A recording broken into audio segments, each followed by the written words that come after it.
Yo, hey. No, I don't think I'll be going tonight, but it's okay, man. Alright, see ya. Take care.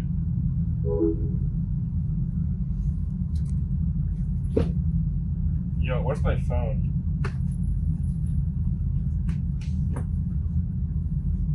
Oh, thank God.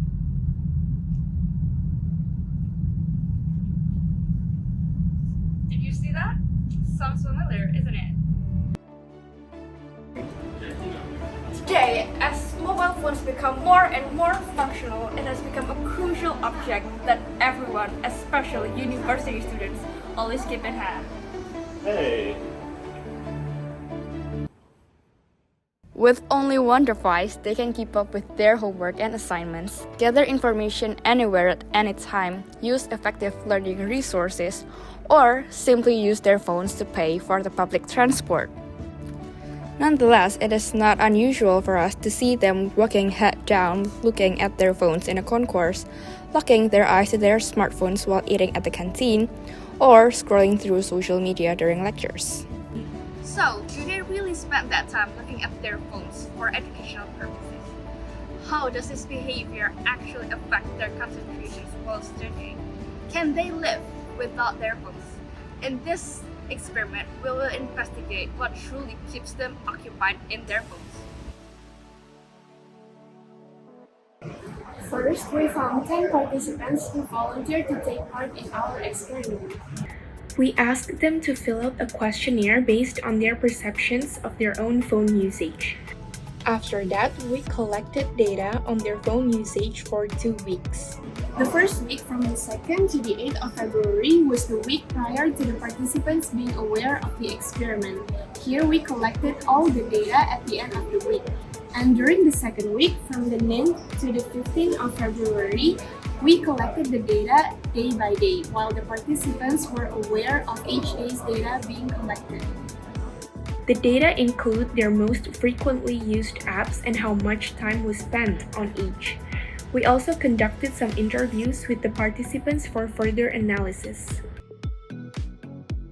From the survey, the majority of the participants chose a score from 4 to 5 out of 5 to describe how much they rely on their smartphone, implying that they heavily rely on them.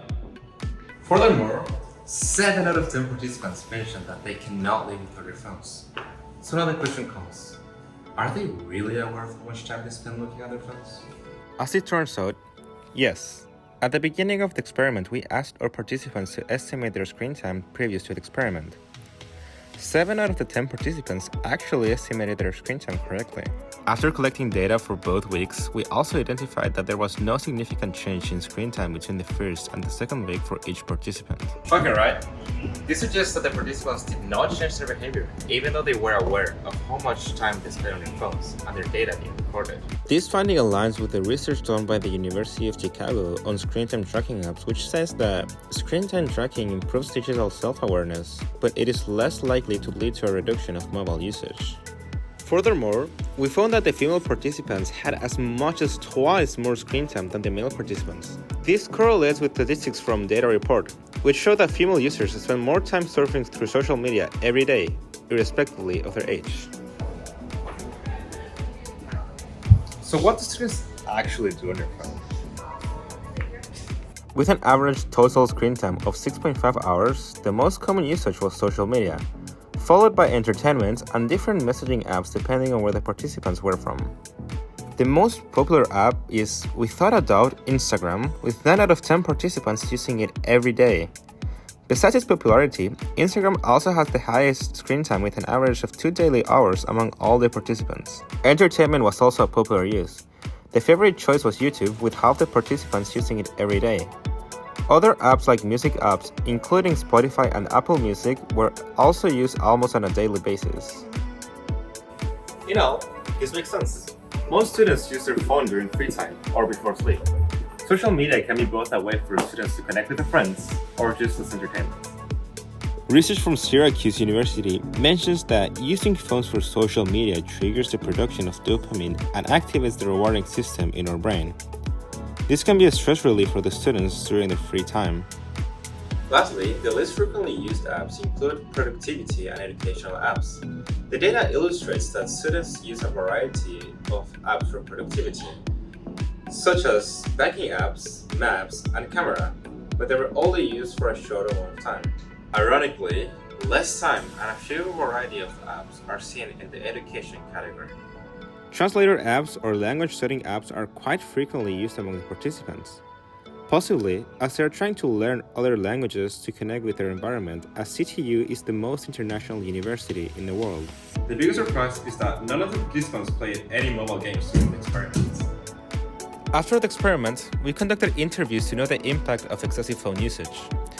Participants mentioned negative effects including, quote-unquote, "I find it hard to concentrate while studying because I feel tempted to look at my phone," or "I sometimes feel physical effects like headaches when I use my phone for a long time." However, they also highlighted a positive impact, noting that it enables them to stay connected with their friends.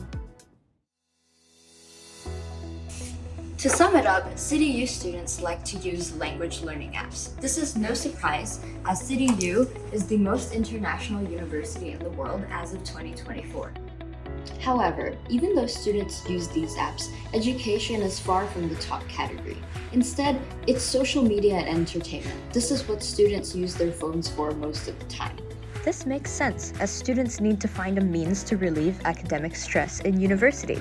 But this form of instant gratification may lead to phone addiction, causing a lack of focus when studying. There are certain things to take note of regarding the experiment, however.